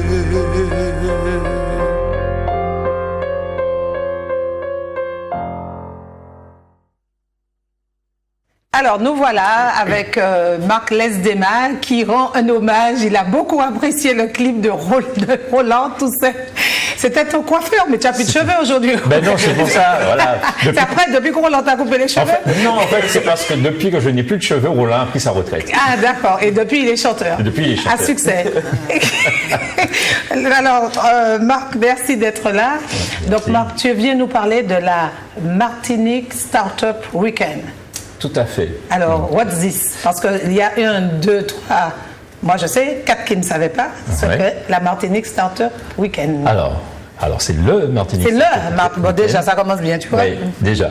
Alors, le Martinique Startup Weekend. En anglais, tu peux, ils sont tous bilingues. Hein. Mais oui, mais est-ce que nos éditeurs sont bilingues? Mais vas-y, on nous regarde aux États-Unis, à New York, à Chicago, Los Angeles. Alors, ceux qui sont aux États-Unis, généralement, savent ce que c'est, ce qu'est un Startup Weekend. Donc, le principe du Startup Weekend, c'est un format qui est né, en fait, en 2007. Aujourd'hui, il y a à peu près 700 Startup Weekends qui se font par an dans le monde. La Martinique a été le premier territoire dans la Caraïbe à organiser des Startup Weekends. Depuis, on a été suivi par la Guadeloupe, par Trinidad et Tobago, la Jamaïque, Porto Rico.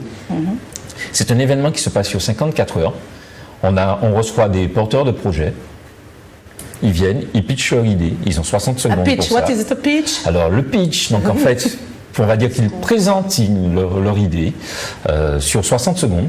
Attends, 60 secondes. Donc, 60 une secondes, minute. 1, 2, 3, 4, 60 secondes. Oui, 1 minute. Un c'est projet. ça. Un projet, oui. Une idée. Donc il faut être précis et concis. Ah non, donc c'est pas un projet, madame la, Enfin, madame oui, la c'est une idée, gestion, oui, master mais- de gestion là. Oui, c'est mais pas une idée, hein, c'est un projet. Oui, mais tu peux pas présenter tout le projet. le projet, C'est-à-dire que bien sûr. c'est l'idée Faut même être synthétique. du projet en fait. Voilà. Il faut être L'essence. synthétique. Il faut être synthétique, c'est le principe de ce qu'on appelle le pitch elevator. Le pitch elevator. Tu as l'habitude de faire des pitch elevator On a ça, mais en général, quand tu écris des essais, il faut toujours qu'il y ait dans l'introduction ce qui va donner envie au lecteur de lire la suite, ce qui est à mon avis le principe. Donc c'est comme la 5e de couverture, la 4e de couverture pour l'écrivain. Ils savent communiquer, les Américains sont les rois du marketing. C'est ça, c'est comme la 4e de couverture. Alors le pitch, ce serait ça? En quelque sorte. En quelque sorte, ouais. On peut résumer ça comme ça. Donc l'idée, c'est quoi? C'est qu'effectivement, en 60 secondes, on soit capable de raconter une histoire, de donner envie pour que son projet soit sélectionné. Et ça, c'est devant qui alors sélectionné? Il y a qui écoute le pitch? C'est devant, en fait, donc nous, organisateurs. Il y a des Composé coachs de- qui sont dans la salle également. Il y a du public qui est dans la salle. Et puis, il y a tous les participants. Et c'est Il y a ceux-là des- qui sont alors, mais est-ce qu'il y a importants. des banquiers? Est-ce qu'il y a des entreprises? Ceux-là, ils arrivent après. D'accord. Cela Ok. arrive après, effectivement. Donc, mais c'est surtout le public, les inscrits qui sont importants à ce moment-là, puisque ce sont eux qui vont voter pour les projets sur lesquels ils ont envie de travailler pendant le week-end. Donc nous, on n'intervient pas, on les regarde, on les laisse faire tranquillement. Ils vont constituer des équipes entre eux. Et à partir de là, c'est parti pour 54 heures de folie. Tu connaissais le principe, Olivier? Ça se passe. J'en ai entendu parler et ça se passe à Schulcher, non? Alors, il y en a eu un à Schulcher, Ouais. effectivement, en 2012. En 2013, on était au CFA à Châteauboeuf. Ouais. En 2014, il n'y a pas eu d'édition. Et on revient en 2015 à l'Institut martiniquais du sport. Et vous serez combien? Alors, combien de personnes vont participer? C'est ce week-end, hein? C'est le week-end prochain. C'est Le week-end prochain. Et combien de personnes vont? Alors, on attend 80 personnes pour cette troisième édition. Donc, ce sont des porteurs de projets. Ce sont des porteurs de projets ou des porteurs de compétences, puisque tout le monde n'est pas forcément porteur de projets dans un Startup Weekend. Il y a des gens qui viennent parce que ils ont envie de vivre une aventure, tout simplement. Ils sont bons en marketing, ils sont bons en finance, ils sont bons en communication, en fait. Mais Tout faut ce que dont tu- on a besoin pour Il faut une que tu ailles là, Julien. Je serai pas là assez longtemps, je pense, en Martinique pour. Mais c'est 54 heures. Oui, je sais, mais pour après. Enfin, je veux dire, il y a bien une suite après les 54 il y a une heures, suite, et voilà, il faut participer Mais tu restes combien? 6 mois? jusqu'en août. Mais jusqu'en août, Ah ben, il y a des choses il y a des choses qui peuvent être d'ici là. Ça, Donc, ça peut être une opportunité. mais oui, il faut que tu. Pourquoi pas? C'est quoi ta compétence? Il y a peut-être des choses qui vont bouger d'ici là aussi. C'est vrai, ouais. C'est quoi ta compétence, Julien? Qu'est-ce que tu peux mettre au service de la start-up? Commerce international et psychologie, tout le marketing des États-Unis, enfin. Faut voir, hein. Et toi, Daisy, tu. Ouh là, moi, je ne sais pas si. Je ne sais pas. Moi, je pars mi-mai. Je rentre mi-mai sur la métropole. Donc. Sur Paris? Oui, sur mi-mai, Paris. mais mi-mai, Mais- nous sommes, on a le temps. Oui, mais il y a plein de choses à faire entre l'association, les jeunes aidés, tout ça. Je ne sais pas si je pourrais être là. Mais justement, j'en c'est parle. l'opportunité J'en d'aider parlerai. J'en parlerai. Il n'y a pas de souci. Olivier, toi, tu amènes quoi comme savoir-faire dans la start-up? Est-ce que tu vas aller contribuer à. Je sais pas, j'essaie de travailler mon couscous en ce moment. C'est possible. En 60 minutes, tu peux dire que tu es un bon couscoussier. Et avec la littérature, l'écriture. Voilà, on en est assez loin, je crois. Mais j'interviens dans une maison d'édition qui s'appelle Andersen, dont le siège est à Paris. Je co-anime cette structure d'édition. Je la co-dirige aussi d'ailleurs. Et voilà, j'y avais pas réfléchi. Ça a lieu quel week-end exactement? Du 20 au 22 mars. C'est la semaine prochaine. La semaine donc. prochaine, ouais. Et il faut dormir sur place. On ne dort pas, hein, ça reste. C'est 52 heures. Hein. Ah, d'accord. Ça, on continue. C'est ça le truc, c'est C'est le truc, qu'effectivement, vas-y. donc, le vendredi soir, donc les porteurs de projets en fait vont travailler en équipe. Ils vont disserter entre eux, se répartir les tâches et commencer vraiment à se mettre en ordre de bataille. Et puis On les laisse quand même aller dormir le vendredi, ils ont une petite chance, allez, à minuit, ils vont aller dormir. Par contre, on les récupère à 7h30 le lendemain matin. Oui, c'est pas pour moi. Aucune chance. On attaque avec le petit déjeuner et ensuite, on va faire du non-stop jusqu'à dimanche 21h. D'accord. Voilà. D'accord, ok. Donc là, effectivement, c'est super intense. Le public peut venir à n'importe quel moment pour Le assister. public en général n'assiste pas. Ah d'accord. Soit on est participant, soit effectivement ce qu'on autorise par contre, on permet de pouvoir venir le dimanche soir pour assister à la finale. Voilà. Donc ça c'est le truc, mais généralement on s'inscrit et on part pour tout le week-end. D'accord. Ok. Et où est-ce que ça se passe ? Tu as entendu ce qu'il a dit? Tu as entendu ce qu'il a dit? Non, j'ai pas entendu. Vas-y. C'est Tchemberen. Tchemberen. Ah oui, c'est Tchemberen, là. Voilà. Non, il t'a dit Tchemberen. Ouais. Il t'a dit, eh ben, Tchemberen. Lui, il ne sera pas des vôtres. C'est ça, Olivier? Les deux. Les deux. Donc ça se passe où? Ça se passe à l'Institut martiniquais du sport qui se trouve à Mangovuls, Oui, juste un à très côté bel de espace. l'hôpital. Voilà. Ouais, C'est un très très bel espace qu'on a pris dans sa totalité puisque on va occuper l'auditorium pour des conférences puisque pendant le week-end il y a des conférences, il y a 3 conférences qui sont organisées pendant tout le week-end. Elles vont porter sur quoi? Elles vont porter sur le statut de l'étudiant entrepreneur. Donc c'est un tout statut d'auto-entrepreneur? Non, d'étudiant entrepreneur. C'est un tout nouveau statut qui est sorti et qui est assez peu connu aujourd'hui. Entreprendre pour apprendre, je crois aussi. Vous n'êtes pas avec l'EPA? Non, du tout. Non, du tout. L'étudiant entrepreneur? Oui. C'est-à-dire? En gros, la France a compris qu'à un moment, il fallait peut-être commencer à s'adapter à un certain nombre de choses dans les universités américaines, puisque moi, effectivement, j'ai aussi un cursus par là. Il est dans une université américaine. Dans les universités américaines, on pousse effectivement vers l'entrepreneuriat. Tu as fait une business school comme moi, donc effectivement, on Les connaît grandes entreprises ont souvent commencé dans une université. Exactement. Et ce qui est effectivement dommage, c'est que, alors si on le voit effectivement dans les business schools françaises aujourd'hui, si on le voit dans quelques écoles d'ingénieurs, globalement dans le reste du système français, on estime que l'étudiant c'est l'étudiant, l'entrepreneur c'est l'entrepreneur. Et d'ailleurs, quand moi je fais le tour des établissements ici, je m'entends souvent dire par des chefs d'établissement: ah, mais qui ça va venir chercher? Quitter ces étudiants à apprendre. Tu as compris, Olivier, qu'est-ce que tu viens chercher? Laisse les étudiants étudier. Voilà, donc effectivement, il y avait ce problème-là et la France a donc décidé aujourd'hui de créer un statut qui permet à l'étudiant de poursuivre ses études tout en commençant une carrière entrepreneuriale. D'accord.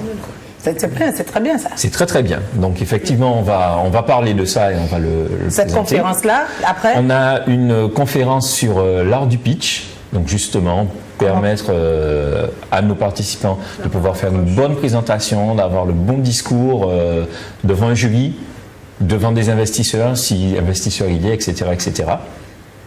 Donc ça c'est des choses effectivement sur Donc sur la psychologie, Julien peut intervenir pour dire comment respirer, comment ne pas s'affoler, comment...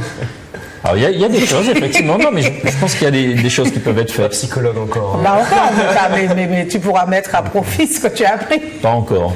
Et puis pendant le week-end, on a aussi des choses. Tu as dit 3 conférences. Alors, 3 conférences. Alors la 3e que je me souviens parce que. Eh bien très bien. Voilà. Eh bien oui, ça arrive. Ça arrive. Si tu avais tes notes. Le trou de mémoire. Mais je reviendrai dessus tout à l'heure. D'accord. Mais dans le week-end, on a aussi des animations qui sont prévues. Puisqu'effectivement, l'objectif, c'est aussi de pouvoir permettre de temps en temps de s'oxygéner un peu l'esprit. Et donc, dans ce cas-là, on va avoir des animations sportives, on va avoir des animations culturelles. L'événement est ouvert cette année vers l'international, puisqu'on a une délégation de la Dominique qui vient participer à ce Startup Weekend. Donc ça, c'est le fruit en fait d'un échange qu'on avait initié avec la Dominique au mois de novembre, où l'équipe d'organisation du Startup Weekend est partie là-bas pour pouvoir coacher 25 jeunes entrepreneurs pendant une semaine. D'accord. Et on s'est dit que on fera un match retour.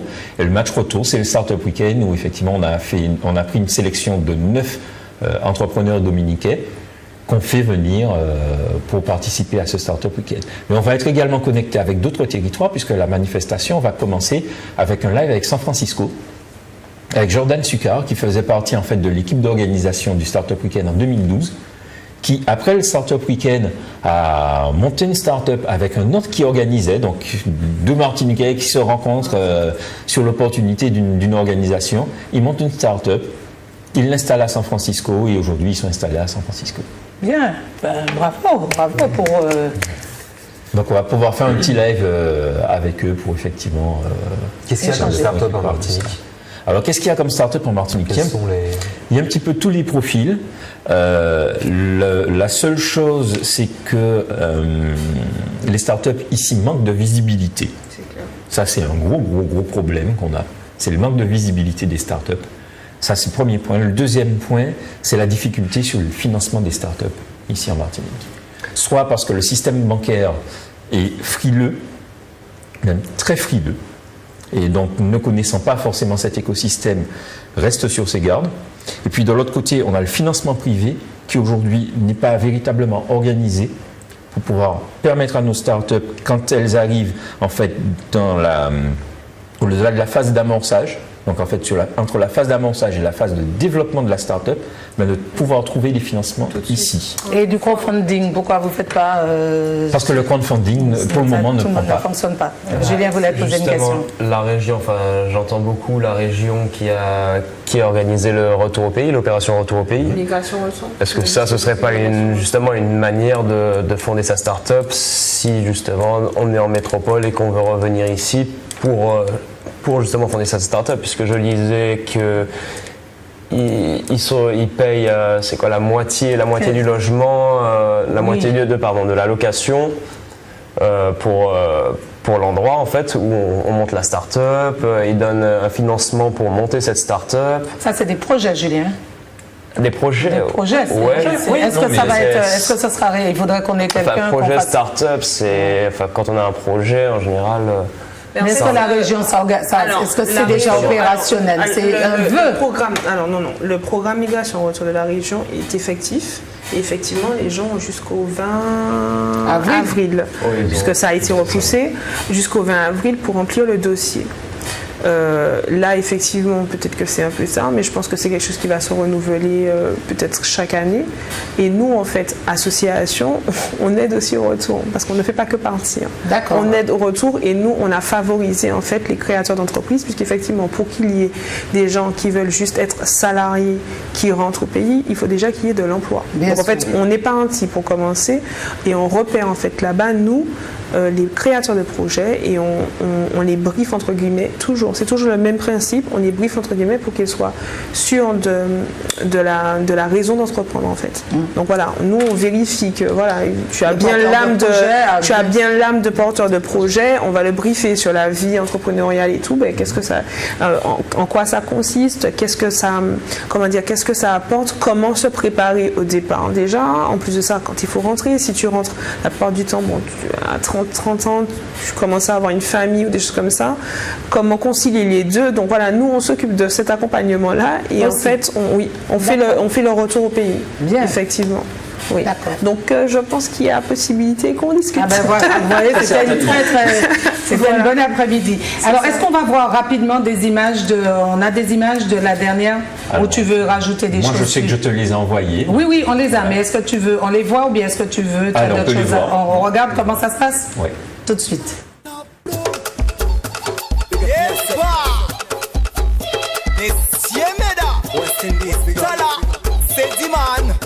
Martinique Startup Weekend. A big fuss. Yes, sir. Nous n'y 54 pour garder all la nous caille. Pas fait en blabla, sinon yo kido bye bye. On nous aille, ben charbon met di fait en paille. Ensemble pour garder pour nous travail. Pour pas rentrer pour nous yo bel caille. Piti a piti for tout high, piti a piti for tout bosser. Martinique Startup Weekend pour souper pied pour coucher. On le souper pied pour coucher. Souper pied pour coucher. On le souper pied pour coucher. Piti a piti for tout high, piti a piti for tout bosser. Martinique Startup Weekend pour souper pied.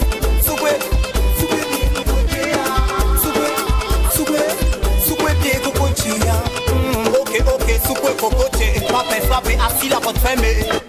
Attendez, vous entrez, papa hésite, draguer l'opportunité. Soupe. À de la vie, pensez là-bas, mais persévérer. cam feme.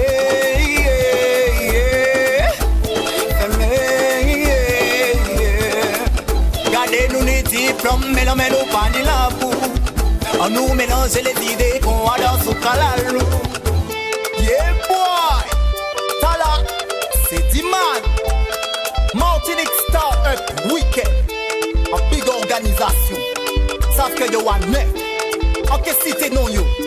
Écoutez, Inimak, Katie, Valérie, Yola, Cédric, Jordan et Lamine. Yola, Steve, Udo, Miguel. Yes, side. Enchaîne respect. Et puis force et courage ensemble nous avancer. Pas j'en stopper, pas j'en baisser les bras. Montrer qu'on est capable. Monsieur Manuel Modesi. Vous êtes comment est en bout à bout.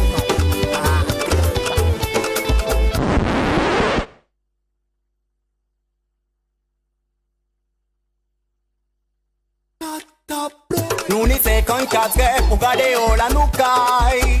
Pas fait en blabla, sinon yo qui nous bye bye. On nous aille, mais chabon met des faits dans paille. Ensemble pour garder pour nous travailler. Pour pas rentrer pour nous yo bel caille. Piti faut tout aille, piti faut tout penser. Martinique Start-up Weekend pour souper pied pour coucher ya. On le souper pied pour coucher ya. Souper pied pour coucher ya. On le souper pied pour coucher ya. Piti faut tout aille, piti faut tout penser. Martinique Start-up Weekend pour souper pied pour coucher ya. Souper pied pour coucher ya. Ok, souper pour coucher. Papa frappé, assis la porte fermée.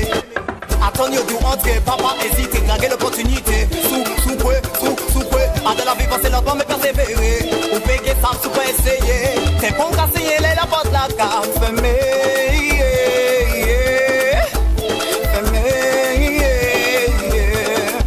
Gardez nous les diplômes, mais l'on met nous pas ni la boue. On nous mélange les idées qu'on a dans ce calalou. On est revenu, alors donc c'est comme ça que ça se passe? C'est comme ça que ça se passe, effectivement. Alors pour les gens qui veulent s'inscrire? Alors pour les gens qui veulent s'inscrire, donc ils peuvent nous contacter au 06 96 93 79 06 96 93 79 02 ou sur le site martinique-martinique.up.co. D'accord. Donc, la semaine prochaine, le week-end du 20 au 22 mars. D'accord. Alors, Julien, un numéro de téléphone si quelqu'un veut te joindre, si tu as un... Oui, 06 96 oui. 20 78 64. Julien qui fait des études aux États-Unis. Et puis, est-ce que, Olivier, est-ce que toi, tu as un numéro de téléphone à faire passer? Non. Non. Je ne pas. Merci. Est-ce que tu étais un bon élève quand tu étais jeune? Moi, non. Ah bon? Extrêmement mauvais. Au contraire, tant que je pouvais sécher, j'en profitais autant que possible. Les mauvais deviennent bons. Les mauvais deviennent bons. Et après, tu es parti aux États-Unis aussi? Après, oui. Et tu as fait quoi? Je suis parti en Europe, aux États-Unis, business school, pareil. Business school. Ouais. Bon, eh ben bravo. Ben, donc on peut, tous les parents qui nous écoutent, regardez, vos enfants, ne désespérez pas. On en a deux là. Olivier, toi, tu étais bon quand tu étais jeune? Oui, performant. Bon, bon, moi, non, pas trop comme d'habitude. Parce que ce qui était facile à l'école, c'est qu'on n'a pas besoin de faire de choix. Tout est donné, on arrive, l'emploi du temps est donné. Moi, je trouve que ce qui est difficile dans la vie, c'est de faire des choix, parce que choisir, c'est renoncer. Tout à fait. Ah ouais. Bon, et toi, tu étais bonne alors? Ça allait. Soyons modestes. Oui, ça allait. Bon, eh ben, voilà, merci messieurs et madame pour cet après-midi. C'était très sympathique. Merci. Donc, revenez quand vous voulez. Merci Julien. Merci Marc Lesdema, merci Olivier, puis merci Daisy, merci à ceux qui m'ont aidé à réaliser cette émission, et puis merci à mes sponsors, l'Espace Beauté Marie-Josée pour ma coiffure et mon maquillage, à Armel. Très beau. Très beau, hein? Oui, attention. L'émission sera rediffusée mardi. Merci, mardi 14h, et nous on se retrouve mercredi, on va parler d'éthiopathie. Bye bye. Yeah. Do. Yeah. Ooh.